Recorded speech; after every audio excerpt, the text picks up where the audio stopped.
Pinangunahan ng Philippine Navy sa pamamagitan ng kanilang Philippine Fleet ang kauna-unahang Drone Warfare Summit 2025 sa Subic Bay Exhibition and Convention Center sa Subic Bay Freeford Zone na nagsimula nitong Lunes at tatagal hanggang bukas sa araw ng Miyerkules, Oktubre 29. Sa summit, ibinida ng Philippine Navy ang kanilang malawak na arsenal ng air, land at sea drone system na maaaring gamitin sa assault, defensive at relief operations. Ayon kay Department of National Defense Secretary Gilberto Gibo Chidoro Jr., bagamat archipelagic ang bansa, malaki ang parte nito sa surveillance, logistics, maritime awareness at disaster response. Dagdag pa niya, malaking tulong rin ang inisyatiba ng DND sa Self-Reliant Defense Posture SRDP na nagpapalakas sa local defense manufacturing at search sa bansa. Ilan lamang sa mga na-showcase sa summit ay ang Project Buhawi, isang locally produced automated heavy barrel .50 caliber gun mount na nagpapalakas sa firepower ng Navy patrol craft. Kabilang pa dito ang SC-3LS, isang tactical data link at asset tracking system na nagpapalakas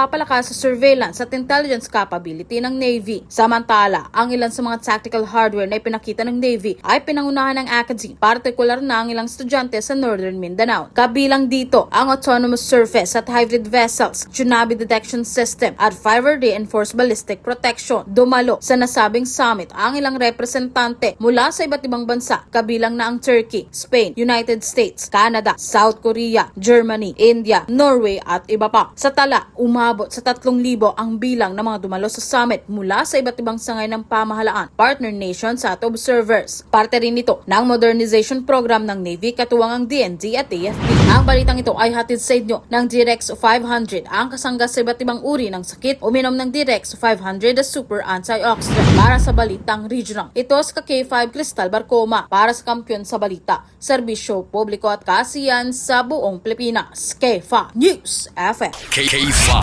News FM. News FM.